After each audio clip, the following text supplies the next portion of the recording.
Well, hello there, my Sagittarian collective Sun, Moon, Rising, Venus signs. Welcome to your Path of True Love reading for February 2020, or Timeless, whenever you come across it.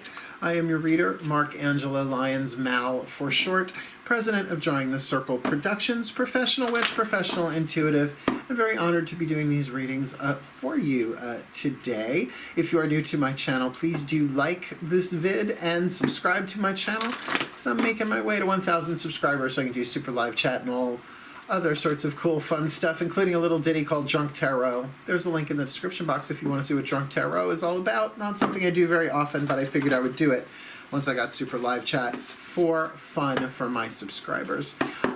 That being said, let's get down to business. This is a general read. I do these every month, Path of True Love readings, along with Twin Flame readings and Soulmate readings. They're not the same thing. There are VIDS week that explain the difference between the two. So that's why I do Sun, Moon, Rising, and Venus signs for any of the relationship-based spreads. Love is my thing. I'm heart-centered. I'm part of the love revolution. Thank you, Kahn, for naming it. We'll talk about him in a little bit. The thing is that as a reader, I'm reading quantum fields of zodiacal and placements. In other words, it's like, let's just take all the Sagittarians to begin with. No, just the sun signs? No, the moon, the rising, and the Venus signs as well. It's a lot of people. So the best I can do is kind of go into the collective unconscious, read the quantum field, and get themes. And, you know, you can't please all the people all the time. So please do check your other signs. Take what resonates, leave what doesn't, particularly because this is a Path of True Love reading. And the thing about the Path of True Love reading is it's your spiritual path. Yes, it's through the lenses of relationships. It says that in the description box below. I give good description box as a Virgo. But regardless of whether there's a twin flame contract or a soulmate contract, or if you're on your own or in your relationship, it's all about the hero's journey. It's all about your spiritual path, your healing path, seen through the lens of all of your relationships in this lifetime. So really, the Path of True Love is something you incarnate into in order to become true love, right? It's not just about getting somebody, right? Because it's all of your relationships, your parental, right? Your family, your friends, and of course your lovers and all that stuff are all characters on the Path of True Love that you encounter in order to heal, grow, learn, become the best that you can be, and fulfill your role in the divine plan, but through your relationships. And I don't know that everyone on planet Earth is working that in this lifetime, but I know for myself, I sure am, right? True love conquers all, including our fears, including absorbs the ego, right? Just absolutely integrates everything because love is all-inclusive. See what I'm saying? Yeah. So, take a couple of deep breaths. I'm going to be doing the Celtic Cross, which is my favorite spread. I do it for clients all the time, and I do a lot of Path of True Love work with my one-on-one clients, face-to-face or through video chat, Facebook Messenger, Skype, anything like that I'll work with, to kind of look at where they are on the path. So I am doing this for, obviously, all of the signs, but right now the Sagittarian Collective Sun, Moon, Rising, and Venus sign. Last piece of business, because it is the Celtic Cross, I did a video explaining how I read it. That's in the description box below, because depending on where you put the 3rd, 4th, 5th, and 6th position varies from reader to reader. So go have a look at that if questions come up about that. But most importantly, please do be aware of your breath as we do this reading, because I'm going to do the same. It allows me to bring through the energy a lot clearer, so I'm not so fast. I can really, I come from fast-talking people in that sense. We're all very verbal. But it allows me, when I partner with my breath, to find the still point in the present moment, to ground myself a little bit more, and to tune myself to the divine, which is always in the here and the now. That's where the guidance and the grace for these readings come from on my end. And if you're doing the same, right, partnering with your breath, finding the still point of the now, you're tuning to the same divinity, but you're going to be getting the reading more from an intuitive, personal place, or I'm getting it, yes, from a more mystical place, drawing it from the divine through my intuitive faculties, through divination systems into you. Cool, cool. We'll get started. We're going to put down 10 Daughters of the Moon Tarot to represent the voices of the deities, the gods, and the goddesses. We will then clarify those with 10 Healing with the Angel Oracle. So Daughter of the Moon, Healing with the Angels Oracle, Doreen Virtue. That's 22 cards. 20 cards down. The last two will be one of the Whispers of Love Oracle, the voices of your own higher self, the higher selves in collective, as well as the Ascended Masters with the Healing Mantra deck by Kahn. Cool, cool. We're all square. We know what we're doing. Let's do this. Let's have some fun. Nice, deep breath. Please, massages. Still point.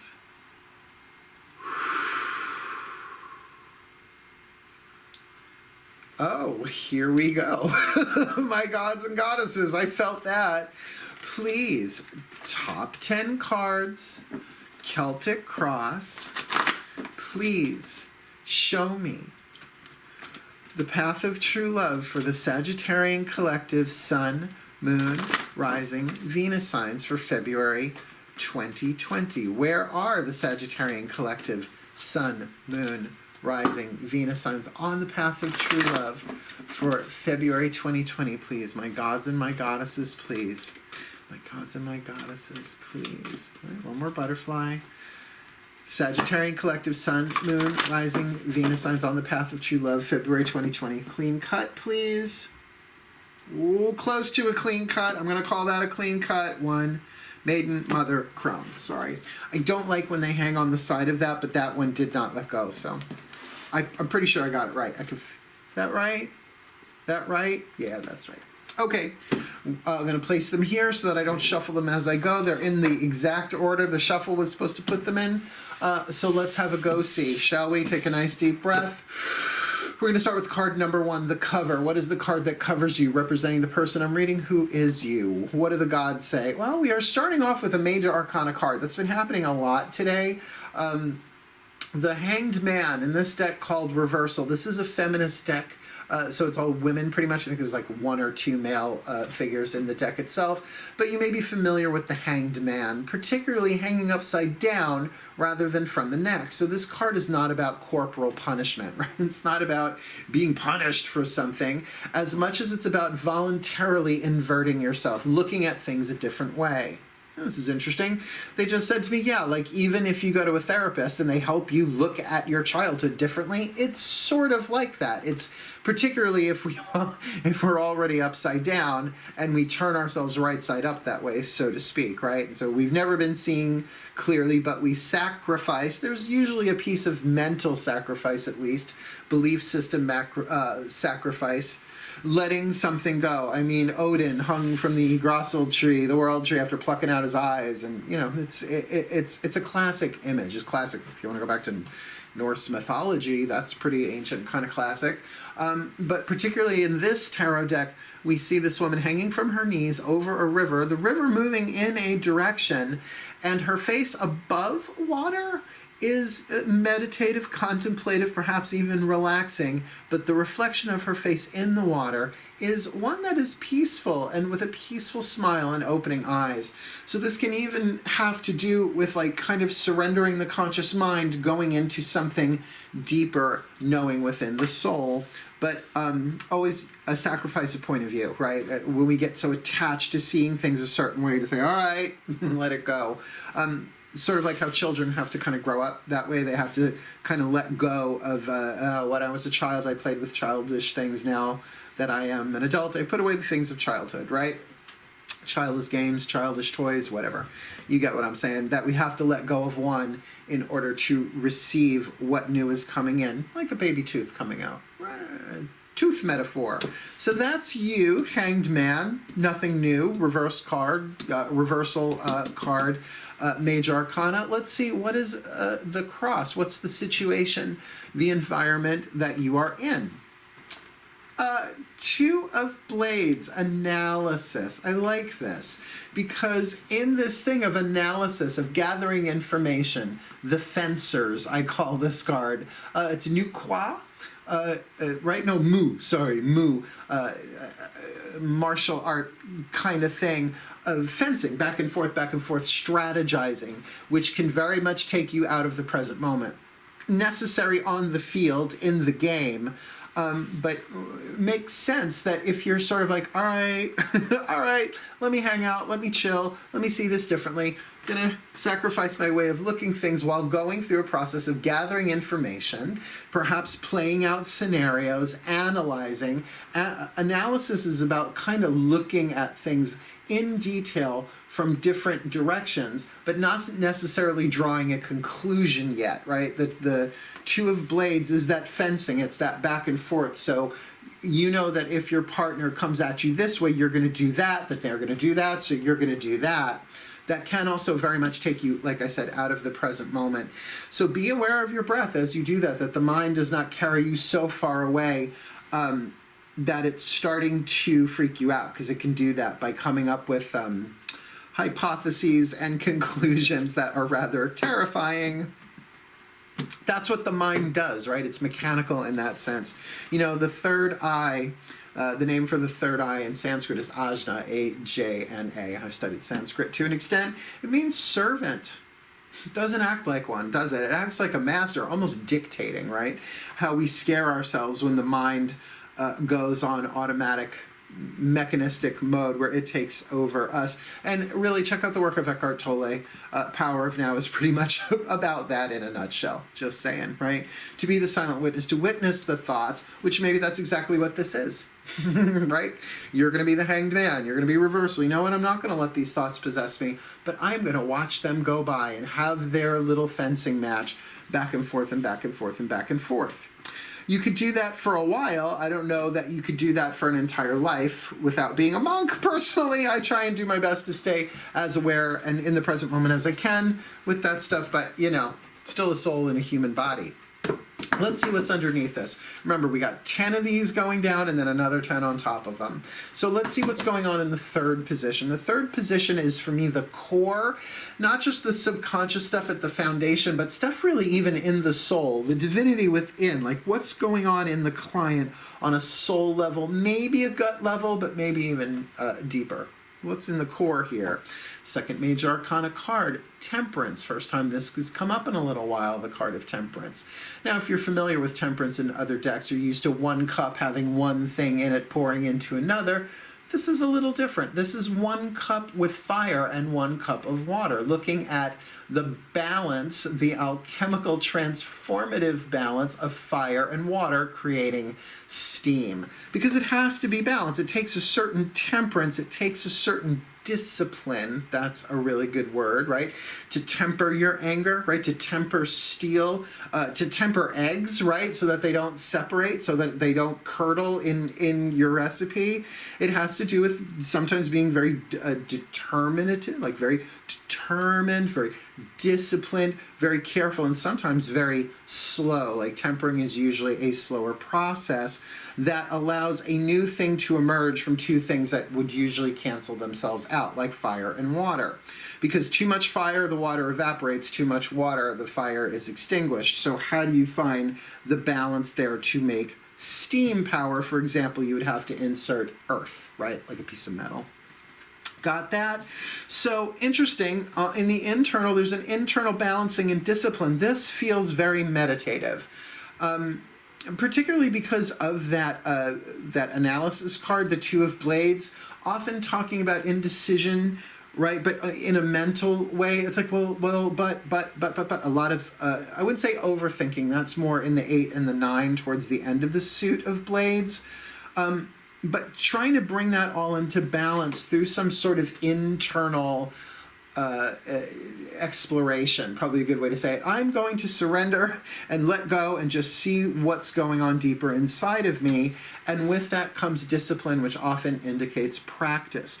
So if you do not have, let me rephrase it, this is a better way. Explore meditation, both Eastern and Western, because they are different. Right? Eastern meditation, we think of silencing the mind. Well, in the West, we don't cope with that very well, and yet we'll talk about hypnotism. I don't see how hypnotism and meditation are not the same thing. They're different expressions, like opposite ends of a spectrum. So perhaps like breath work I've been doing. It's really hard to do breath work and not be in the present moment. The mind is engaged because breath is air. Air is thought, elementally speaking. So to bring some balance and some discipline into this on the path of true love, it's almost like on the path of true love, the partner that you are in relationship with is the mind. It's a good way to see it, right? Because we're really not the mind. We are the soul. We are the animating force, the spirit, the spiritual being that was chosen to play the role in this body. Like the soul of Archangel Lyons is here doing the reading, but he was chosen to take on the name, the body, and whatever was written into the character in the script in this lifetime, right? Balance. Keep your balance, kids. So there we go. Let's look now at card number 4, behind. What's behind you on the path? What's in your behind? Sagittarius, what's in your wallet? What's in your behind? Good. We've got an ace here. Interesting, we go from an ace to a deuce in the even cards. The Ace of Cups in this deck is happiness, or at least the opportunity for it. Right? I see on Facebook, it's the Ace of Cups, someone's offering a cup of love. Well, it's at least a cup of emotion, right? In this case, it says happiness, that basic seed that this is something that could be parlayed into something. We've got a woman standing with one cup under a waterfall, right? You're not going to stay there forever, but for that cleansing, exhilarating, freeing, did I say cleansing? Moment of emotional expression, lovely, but it's an ace. You're going to have to dry off and go home, right? And then continue to build on that fresh, clean, hydrating, happy emotion. So coming from a very, very nice place where I could see you then being like, all right, I'm going to take this. I'm just going to like perhaps meditate. Take some time. Take some time. This obviously isn't one card representing a half-hour meditation. But certainly there is some analysis going on here. Perhaps there was a happy event involving someone, an offer of love, and you're sort of like, okay, I need to go inside and think about this without driving myself crazy. I have to look at this differently and bring myself into balance. Like maybe there's a head over heels thing here, or you know, aces are beginnings. You can't not think that in terms of romantic sexual thing on the path of true love, but we'll see. But there are more cards. Nothing's screaming that at the moment. I like to hold off on naming the form of relationships until there's something that comes right out and calls it. Because again, quantum, there's so many people. This could resonate with anybody at this point. So let's go to the 5th position, the crown, the immediate future, what's coming into being, sort of like what's coming into the satellite dish of the crown chakra before it downloads into the third eye, right? What's crowning, what's coming in, like a baby being born, the crown. Ooh, High Priestess. Okay, this is now our 3rd major arcana card, and by the way, the major arcana cards right now are all the odd numbers. We've got the 1, we've got the 3, and we've got the 5. That is the vertical axis of the cross here. I'm actually going to set it up to look that way for the moment. So that if you think of the High Priestess in the crown chakra as that silent, open satellite dish, right? Satellite dishes receive the signal. It doesn't become words until it hits the third eye, right? Until something transduces it, right? Takes the signal and then translates it into words. So there is definitely, in terms of the crowning moment, what's happening in the immediate future, secrets, intuitions, divine knowledge, particularly with this going on in the present moment, it's almost like a surrender to the divine saying, use me, flow through me.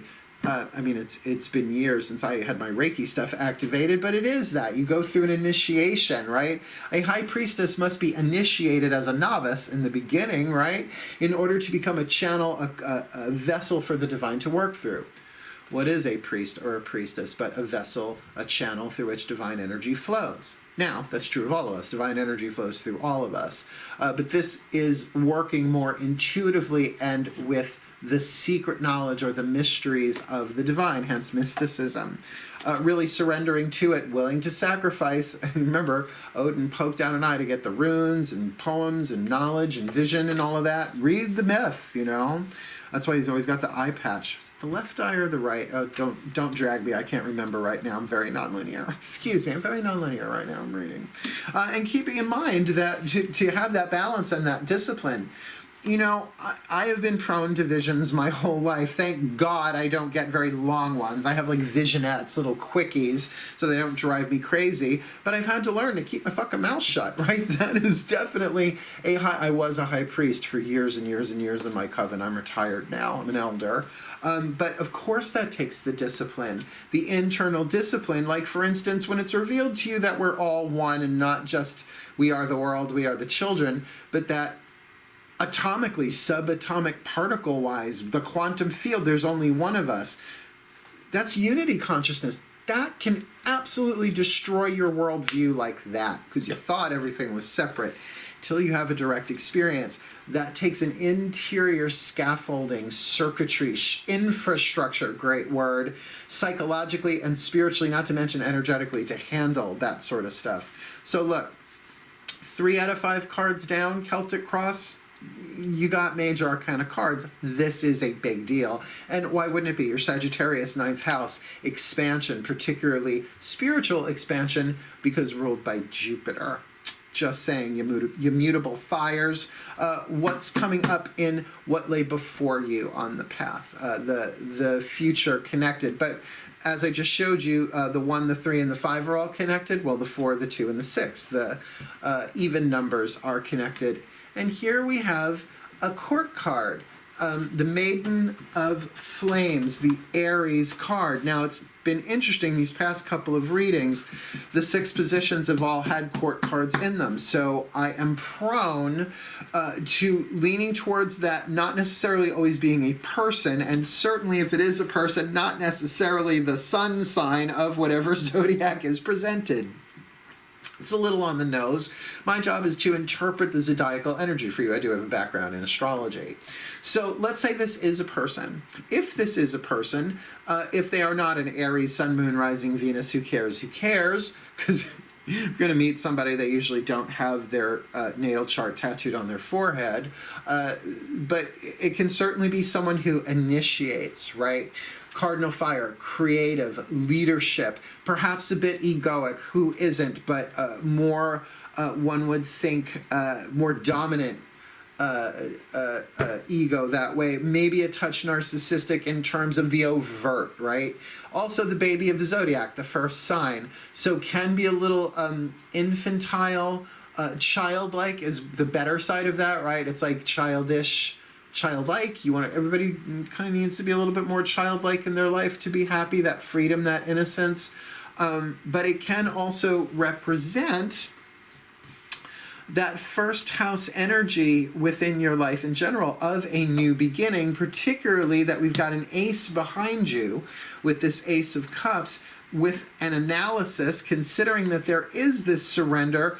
Perhaps you are going to be focusing on a new beginning, or focusing on first house, the ego, the personality, the self. Loving yourself, caring for yourself, bringing yourself into balance, which of course does take the discipline of temperance. Keeping in mind, this 135, baby, this is a lot of mystical stuff going on.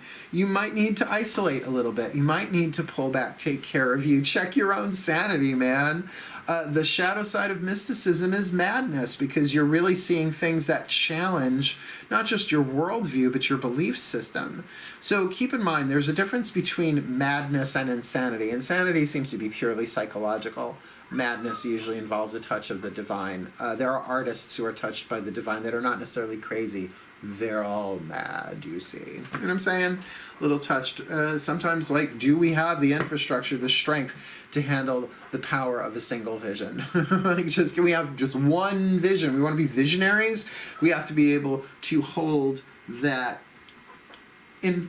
Sorry, distracted by a kitty cat. He won't let me grab him. No, he's going to try and pick him up and snuggle him, but he's the Taurus. He'll cut me to shreds. He's very private. Yet he'll jump up on the chair. All right, that's our microcosm. 6 cards, our cross. Looks good. And even if this is just you, considering what's going on here, you're probably being slightly isolated for this process of the divine to work through you in some way. And honestly, if you're hanging out giving the hanged man the card of reversal, letting go and letting God work through you, letting go and letting the gods, the angels, whatever you want, your spirit lead the way, then obviously there's some work on the self that's going to come from that, but also could be somebody new walking in who, like I said, has those sort of Aries first house traits. Let's have a look at, now that's the microcosm. Now we look at the macrocosm. We're going to start with position number 7, the lesson. What are the gods trying to teach you on the path of true love? Another court card. We've got the opposite of the Aries, the Pisces. Now, not the opposite zodiacally, that's Libra. But, you know, if you're talking about the first sign of the zodiac, fire, this is the last sign of the zodiac, water. Definitely an emotional card, but telling you as a Sagittarian that your lesson involves deeper emotion. Pisces really is the collective unconscious. It is the most mystical of signs in that it encompasses the most mystery. See, the conscious mind is what we're aware of in our minds. It is intellectual, but it is the smallest part that we have access to, right? If it's like 10%, that's great.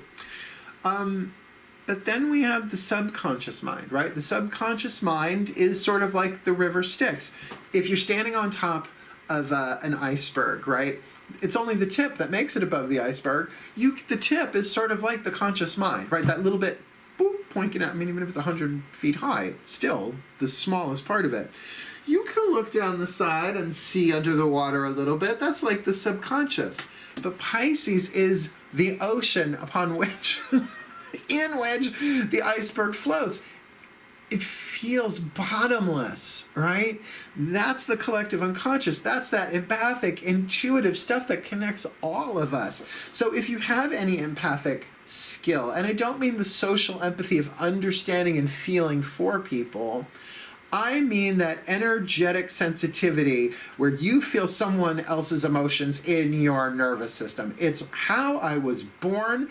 It drove me crazy. It made me a people pleaser because I didn't even know I was being a people pleaser.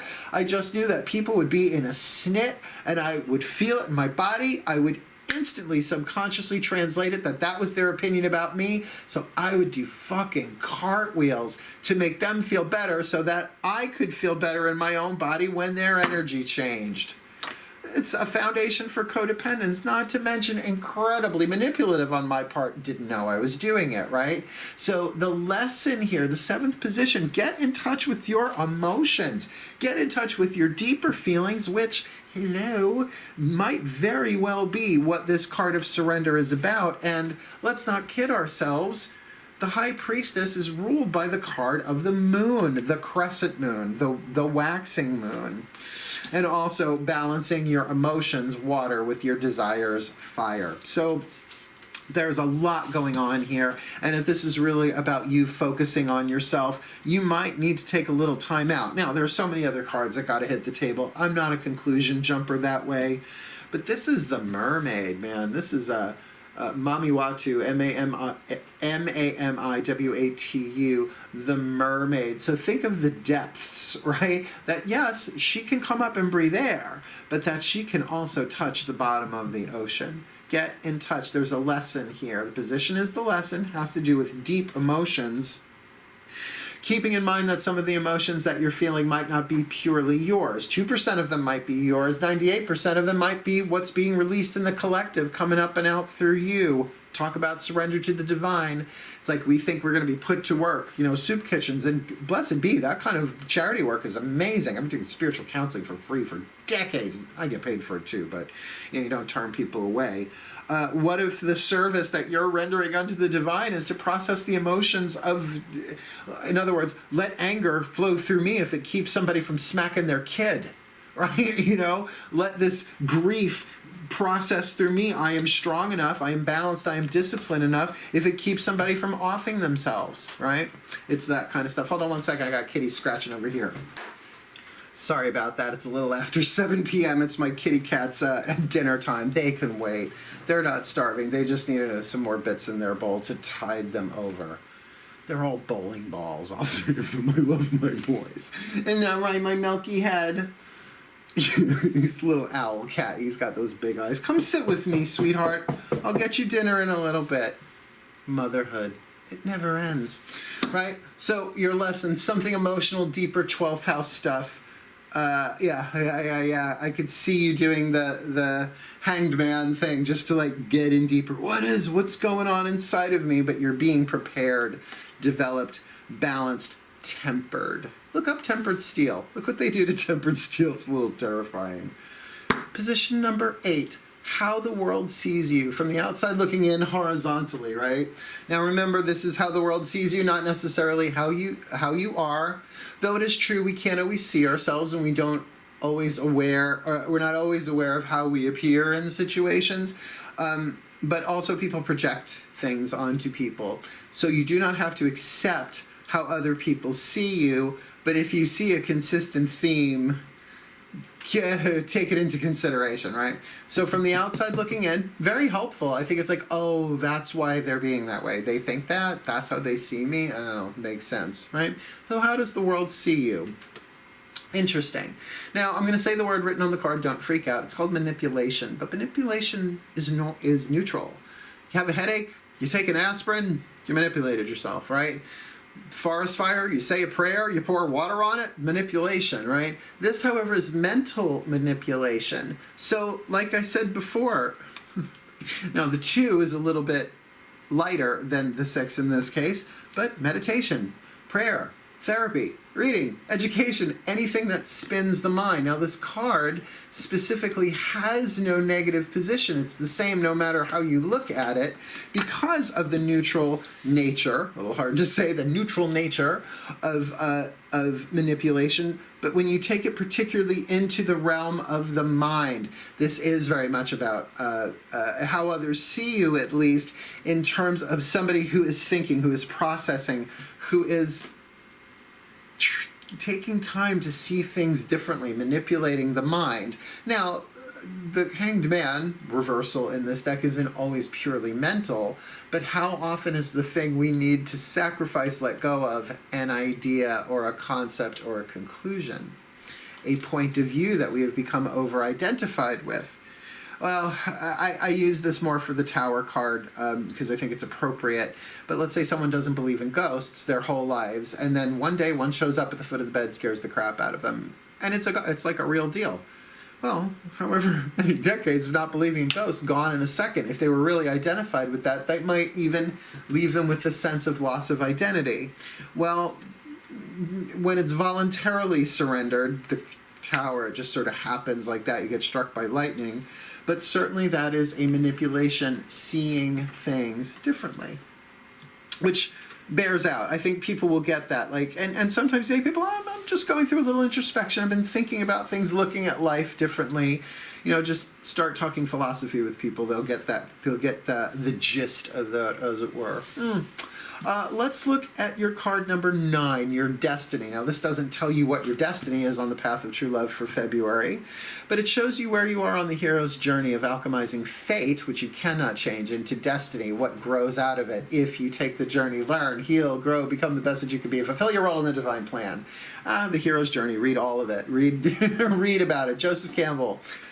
This is showing you what your destiny, where you are in your destiny, and lovely that... Boys, I will feed you. Don't start eating each other. Here you've got this Ace of Cups. In your past position, in your destiny position, you have the Ace of Pentacles. So, in a sense, a new start. That would make sense. New stuff coming through. So, look for a new opportunity. Now, I'm going to say the lesson here emotionally, you're going to have to determine whether the feeling you get about this new opportunity, and I'll just play the Piscean game here, dolphin or shark. Now, I'm using dolphin and shark to symbolize dolphin, that sort of sonar, right? That's sort of intuitive underwater, kind of like sending out the vibe, getting something back, kind of feeling it out that way. And the shark, that, you know, a little scarier, right? More about the emotion, right? Like, how does this feel? How does this feel? How does this feel? There is a difference between emotion and intuition. For example, if you think of dolphin as the intuition, it's a feeling. Oh, I feel this, but then you could have a fearful emotion about the gut feeling. Sometimes people confuse them. In fact, I think throughout history we have confused them.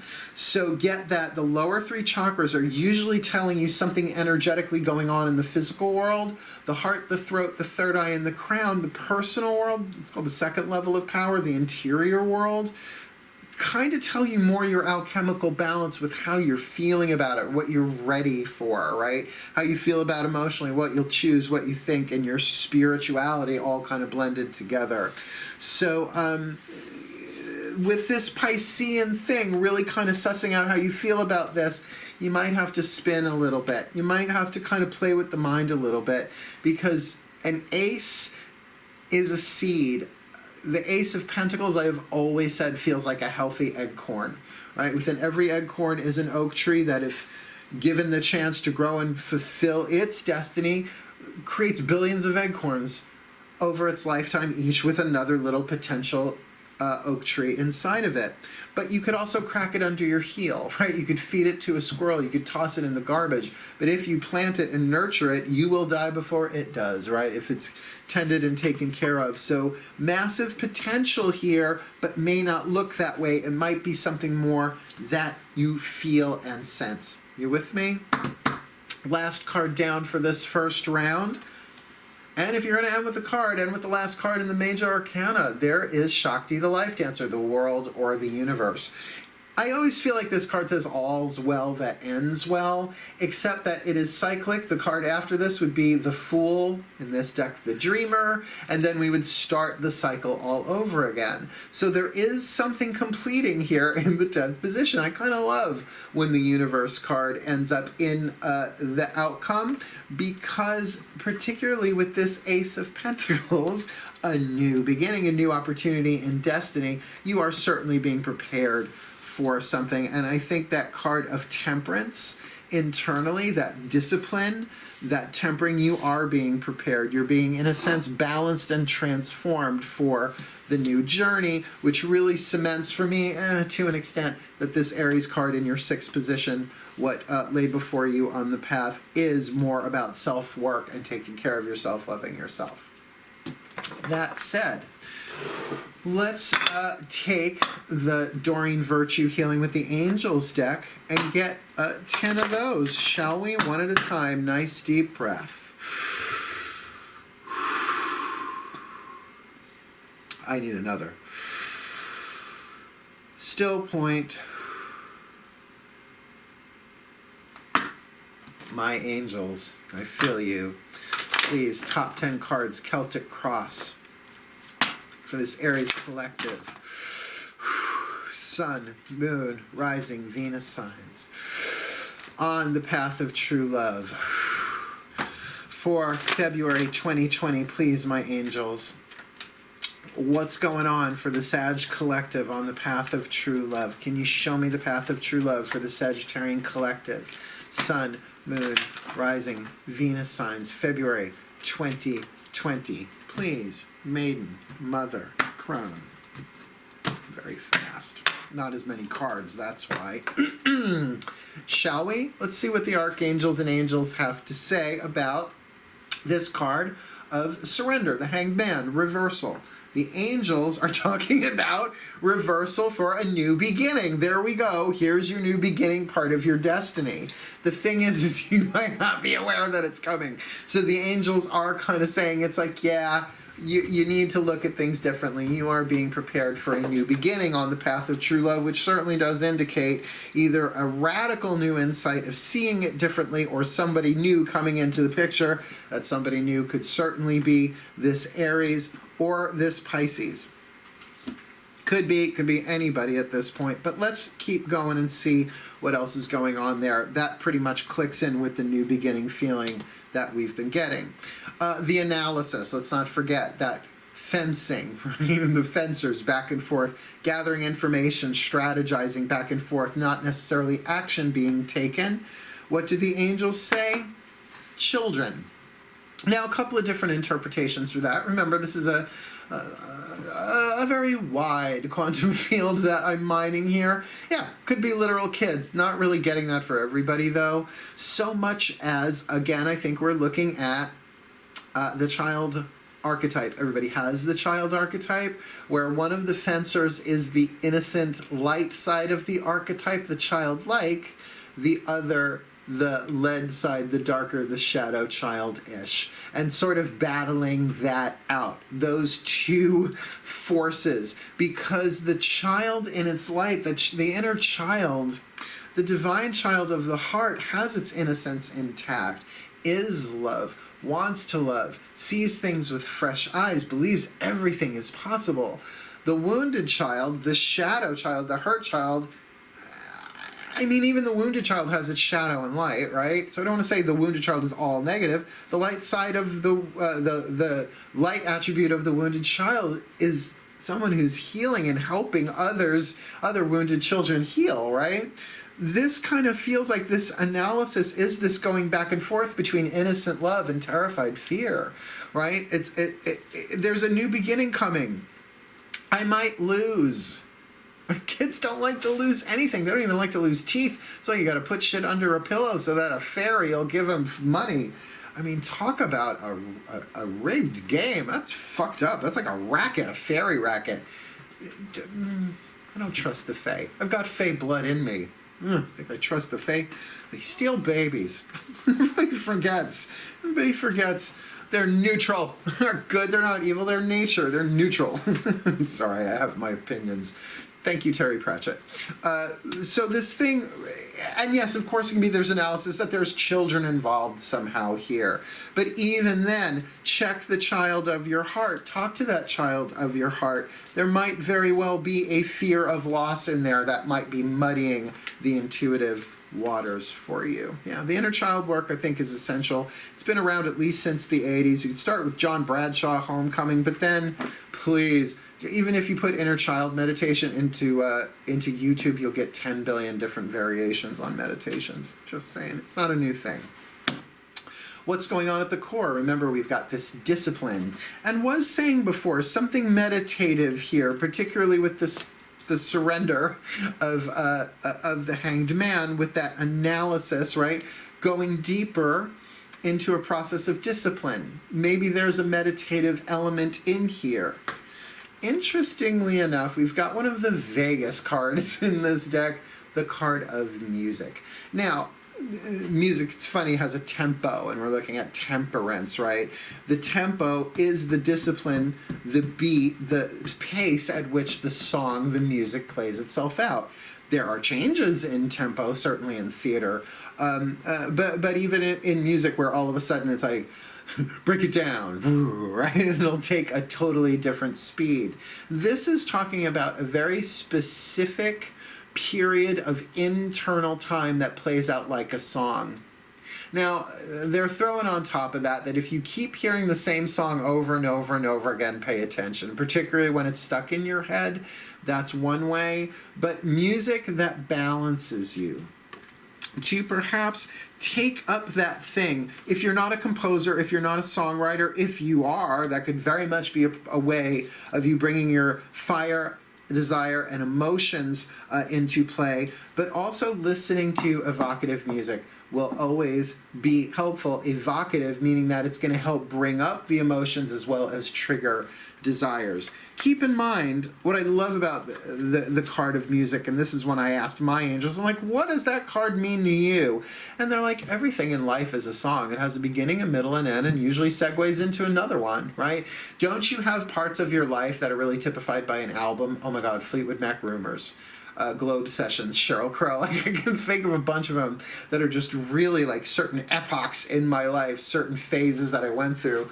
Uh, well, I was born in 68, so you know I loved the 80s. I still... Give me some 99 red balloons. Give me, I'll be walking on sunshine, right, with Jesse's girl. What's going on over there? Little kitty, come here. Come here, you. You will eat in a little bit. Come on up, Belsy head. He's my Leo. Come up here. Come sit with me. Come on. Come on. For a Leo, he's not very camera ready. He's not very photogenic. He's a moose. That's why my Balthazar. Follow me on Instagram. I take pictures of them all the time, my babies. And you can follow me on Facebook too. They want their dinner. We're almost done. Guidance door down. Stop interrupting me. What's in your past behind you? What's in your behind? You got this Ace of Cups. Again, this card of happiness, and the angels want to bring to its soulmate. It seems like every reading today has the soulmate card. Have you met somebody? Now look, there is no twin flame card in this deck, so I'm not going to come right out and say that this is a soulmate contract. I'm going to say it's a soul contract that on the path of true love, you contract with soulmates and twin flames. You have tons of both in many, many lifetimes, not just one and that's it. They're not the same thing. Watch some of my other videos. The difference between soulmate and twin flame. They are not the same thing, at least not how I'm reading it. And if there was a twin flame card in this deck, I would be happy. There isn't. So to say that there's a new soul contract that's come in, hence maybe feeling this new beginning a little like, what? What's going on? I don't understand. I need to surrender to this. I need to kind of change my ideas about what I thought would happen. Come here, Belsy face.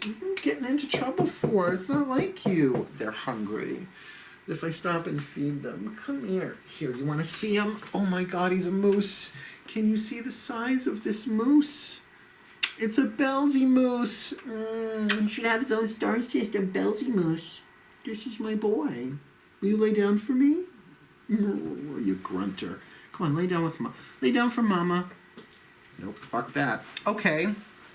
So we've definitely identified a happy connection with a soul contract of some way, shape, or form, which would, of course, launch anybody into the panic of the child, right? And analyzing, well, is this the one? Honey, we're all the one. That's the point of unity consciousness.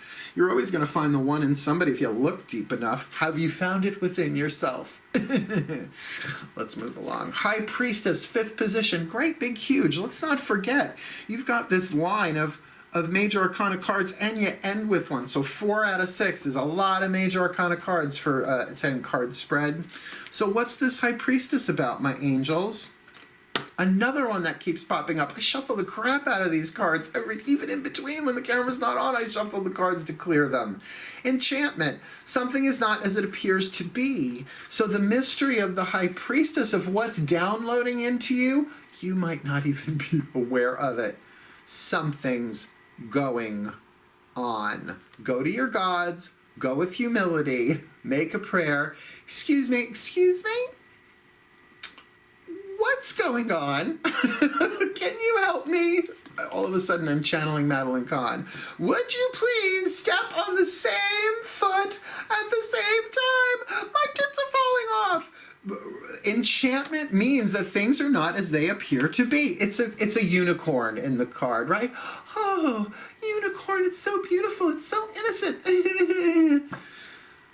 5,000 pounds of raw muscle with a deadly weapon on its head can only be tamed by a virgin. Where the fuck are you going to find one? Well, interestingly enough, right here, the High Priestess is usually considered a virgin, the virgin archetype, the nun, if you will, given her life to God. So there is some enchanted mystery thing downloading into you as a result of all of this.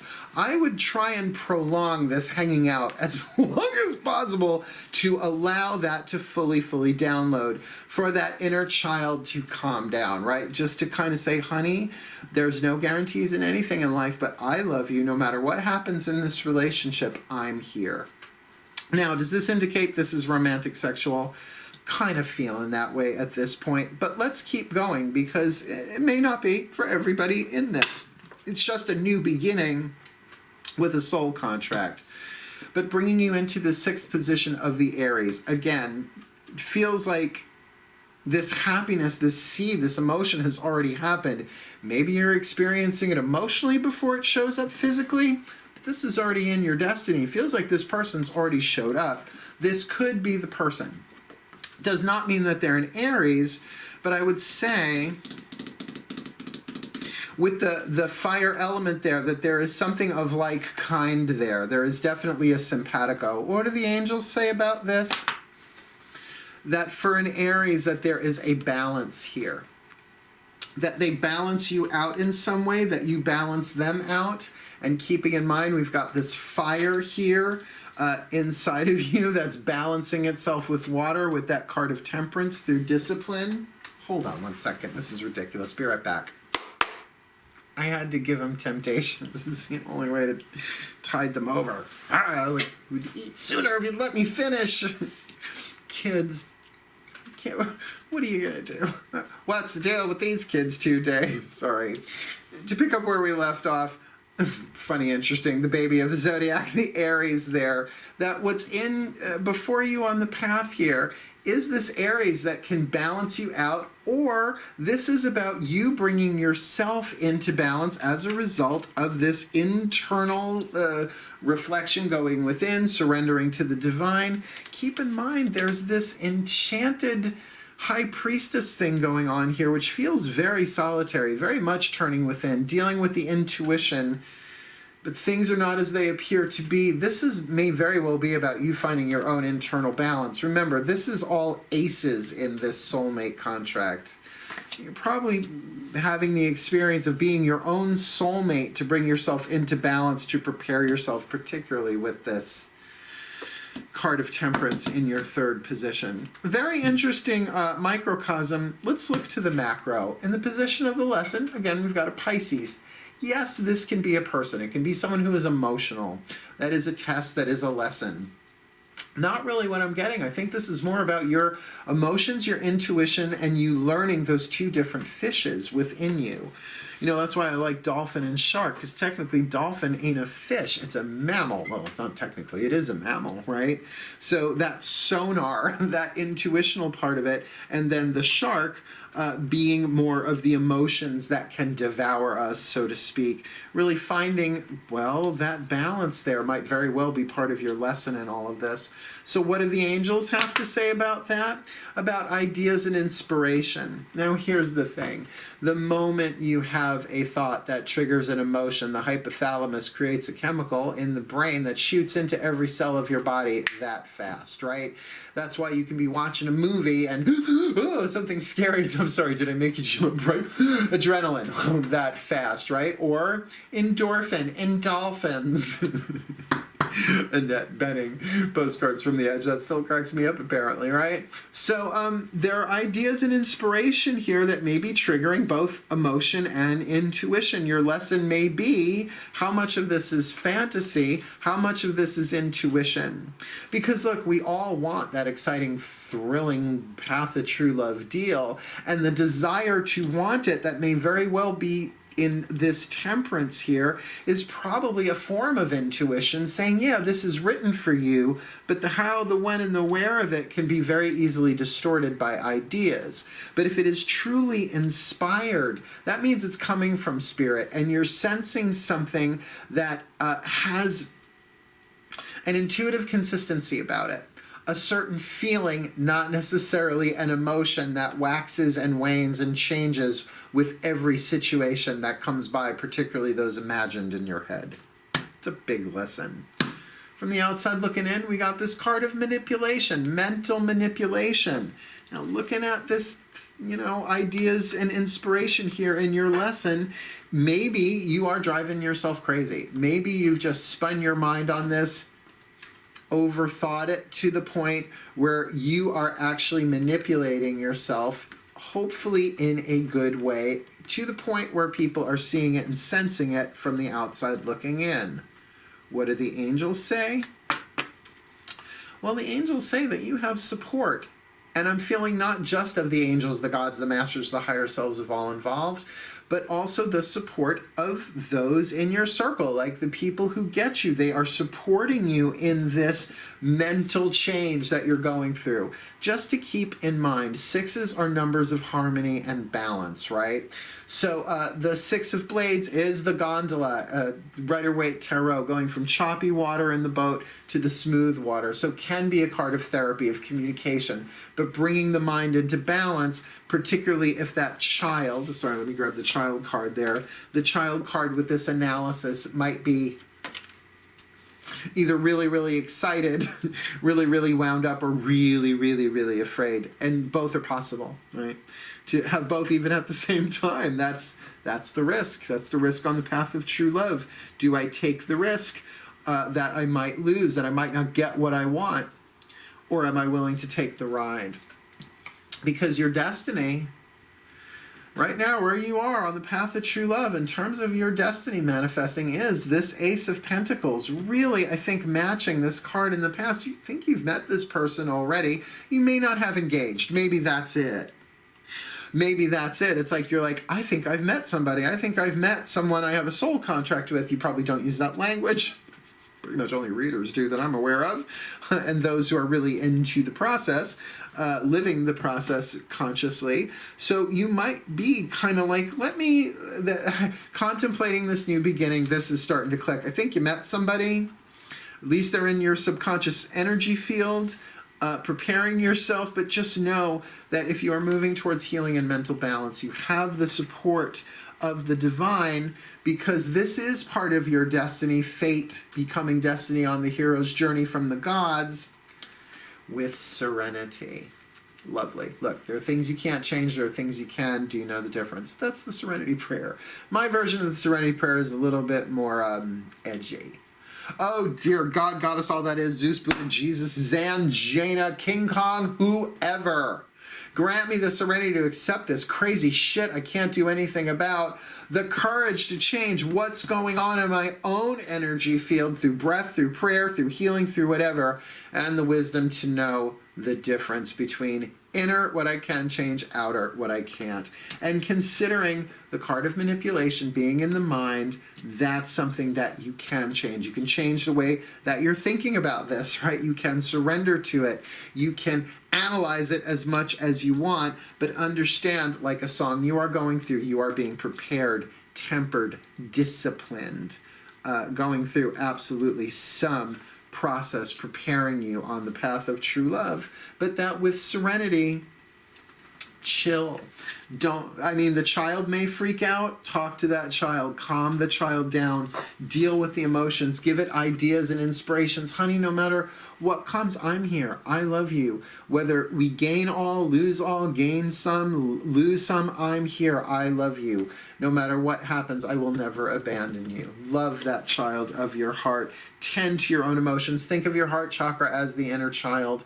It's not a technique, it's a relationship. Trust me, it makes all the difference in the world, even from day to day. Small stuff, right? Your outcome card, I just love this for you. The card of the world, the universe, Shakti, the life dancer. Really, if you look up the goddess Shakti, this card makes a lot more sense. Can't go into it right now in a recorded reading, nor would I in a face-to-face. But definitely it makes sense, sort of the end of one day, the beginning of the other, like that minute you go 11:59, midnight, 12:01, right? It's that gap that just takes you right into the new. So what's the angel that goes with that? A card of celebration, a card of completion. This really feels like you go from aces in the past here, your fourth position, to a card of celebration and completion, the world, the universe, Shakti, the life dancer as the outcome. I'm not going to say that this relationship is going to be everything you've ever wanted, but I am going to say this relationship is bringing you to some sort of completion that is worthy of celebration. Now, is a wedding that? Yeah.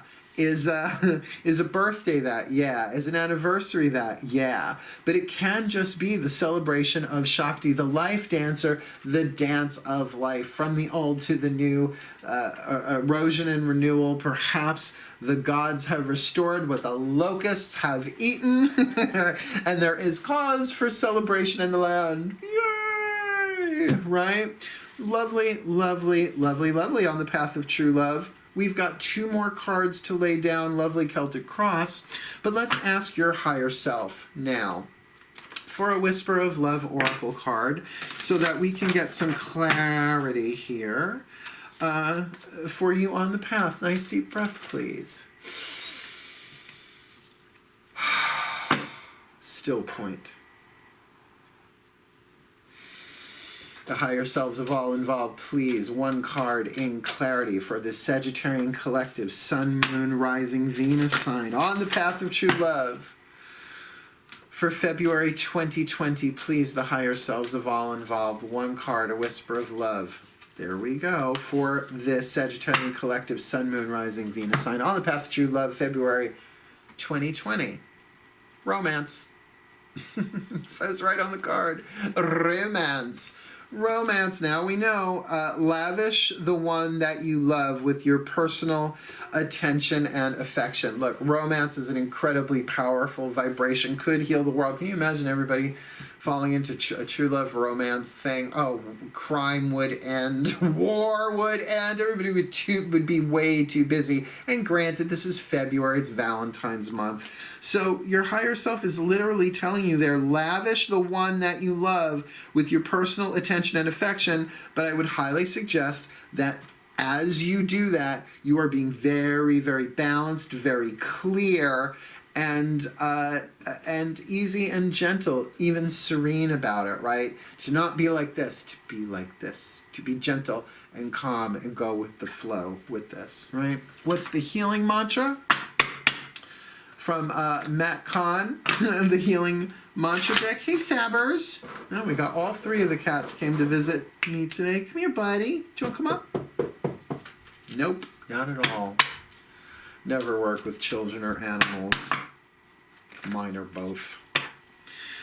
For the Ascended Masters, those who've already gone through the path of true love, already played the human game, reaching back to help us still in it. Ah, nice deep breath. Still point. My Masters, last card down, and then we'll get an overview here. What is the perfect healing mantra for this Sagittarian collective? Sun, Moon, Rising, Venus sign on the path of true love for, hey, February 2020. Please, my Ascended Masters, the perfect healing mantra card for my Sages, February 2020 on the path. Come here! Come here! This is my Sabby. This is my oldest one. This is what teaches them to not futz while Mama's working. Go on, here. Sit on the chair. Nope. Your mantra. Let me get the book here. Hearing inner guidance. Knew it. Hearing inner guidance. You got the Piscean card. You've got the Temperance card on the inner. You've got hearing inner guidance. My intuition flows whenever I am still. My intuition flows whenever I am still. Now, that's not very Sagittarian. I have a lot of Sagittarian friends, and the idea of stillness doesn't really come to mind when I think about any of them. So it really, with that child freaking out in the mind, the analysis, perhaps the childish versus the childlike, the wanting but being afraid, 1 foot on the gas, 1 foot on the brake mentally, this is romantic. It is a threat to the child, particularly if you've given more attention to romantic partners than your own emotional health, as we all do. That's part of the path too. So let me read you the what's in the little bookie book. Hearing inner guidance. My intuition flows whenever I am still. Hearing inner guidance. My intuition flows whenever I am still. When you hear inner guidance, you receive an affirming and defining moment of inspiration. It can be a new direction, a lot of aces, a new way of seeing old patterns, or an enchanted idea that is delivered in your own voice out of the silence. You got the enchanted card with the card of the High Priestess, often a card of silence and secrets. in your own voice out of the silence. When inner guidance is heard, you are ready to either hunker down into the healing benefits of your current circumstances or move forward into a brand new chapter. In either case, this is an opportunity to further align with your soul by embracing your needs. It feels like you're on that bridge between the two, right? That one part of you is ready to hunker down and do the healing that is necessary, right? Definitely with that part of temperance here, but then ready as well with the serenity to move into that Ace of Pentacles into a whole new dealy, yo. This mantra is ideal for resolving restlessness, Sagittarian, becoming a better listener, and being more open-minded. My intuition flows whenever I am still. Making the point, still point. My intuition flows whenever I am still. Let's look at your overview, shall we? Magic clap. We start you off with the cover card of reversal, the Hangman with new beginnings, that you're sort of surrendering to this new beginning, trying to see it differently, trying to go with the flow. Boys, really? Fighting. Yeah, I gotta feed them. It's okay, we're in overview, we're almost done. The second position here with the Two of Blades, right? The situation that you're in is this analysis, but this child might not be feeling so safe within you, unless, of course, there are literal children involved here, which that's gonna definitely occupy the mind, because there are just too many moves and too many pieces on the chessboard to really analyze the best move without engaging the intuition, which we know is already part of this reading. At the core, the third position, you've got temperance with music, that this is a phase you're going through. This is a song in the album of your life where you are sort of gearing yourself up on the inside, balancing the fire, the desire, what you want so much, but also the water that could easily snuff that out in terms of the fear, but that brought into balance for this could be such great joy, such steamy, hot, lovely, warm romance. In the recent past, we've got that Ace of Cups, happiness with soulmate. It feels like this person's already walked onto the stage of your life, though they're with that analysis, Two of Blades there, nothing might have actually been done about it yet, but a whole lot of thinking going on. Moving up to your crowning position, really, the High Priestess with enchantment, there is something going on here that I would say that is telling you that you must walk forward in this, but know that nothing is guaranteed, that you have to go with your intuition, that there are mysteries involved here, but they are divine in nature, and nothing is as it appears to be. Bringing you into that Aries card, I'm going to take that back and say this is probably not a person specifically, or this person is initiating you to kind of look at your own self, bringing yourself into balance in preparation. So my sense is that you might have already met this person, and that it's challenged you to sort of get your collective caca together, get your shit together, bringing yourself into balance. Really great microcosm. In the macrocosm, we've got that Pisces card in the lesson here with ideas and inspiration. So there is this deeper intuitive stuff. There's more information, ideas and information that is available to you via more the intuitive. Yes, the emotional to an extent, but even deeper than that, the soul is trying to communicate to you what's really going on, but it may not be logical so much as it may be intuitional, more feeling oriented than mental. From the outside looking in, though, by the Six of Blades with support makes more sense.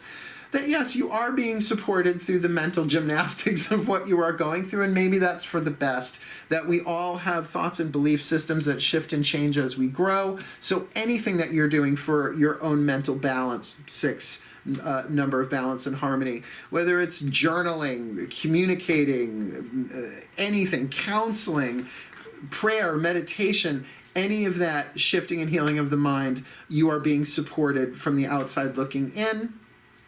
Your destiny, absolutely. Ace of Pentacles with serenity, which is, you know, an interesting way to look at this. I don't know if this is the case with everybody, but let's say this soulmate relationship, yes, it's lovely, but maybe it's serene, right? A serene soulmate rather than a an electric fry you twin flame. You know, it can be very, very tricky. But just know this is part of your destiny, this new beginning, this new opportunity. So change what you can, accept what you can't, find the difference within yourself, allow the serenity to take you to this and through this, because your outcome in the 10th position there, really, Shakti the life dancer, the card of the universe, all's well that ends well with celebration. Definitely a rite of passage here, moving you from one life into the other. Keeping in mind, the higher self gave you that whisper of love card, romance. Lavish the one you love with your personal attention and affection, really calling this relationship what it is, with your healing mantra, hearing inner guidance. My intuition flows whenever I am still, which makes a lot of sense with that card of reversal with new beginnings, your first card down. But also, I see a lot of that stillness there as a counterpoint to this new thing coming in, which otherwise would have you spinning like crazy. So there we are, my Sagittarian collective Sun, Moon, Rising, Venus signs. I get it. You met somebody on some level and things are moving on the inside. So that controlling yourself, that discipline, that temperance, it does make sense. This is worth looking into, though. Are there any guarantees? No one gets guarantees. But the best that we can do is follow the guidance and the grace. And you're being told, my intuition flows whenever I am still. And you know when a hunter is still? Right there, until they until they let the arrow fly. Right, my Saggies? May the Sagittarian collective Sun, Moon, Rising, Venus sign be blessed with all that they need on the path of true love, to heal, to grow, to learn, to find the intuition flowing within them in stillness, to come into balance, to have the support that they need to shift things in the mind as necessary to manifest this potential of serenity on their path. Celebrate this romance for the well-being of all, being the best that they can be, and honestly anchoring more true love through themselves and through this relationship, no matter how long it lasts or what form it takes, for the well-being of all. May it be so. And so it is. So mote it be. Whew, thank you for hanging in there, my Sages. That was a long one. Interruptions and all. I really do appreciate it. Please do like and subscribe. Help me get to 1,000 subscribers so I can do super live chat and all that cool stuff. Otherwise, wishing you the very best and the very blessed on the path of true love for February 2020. Hail, farewell, and blessed be.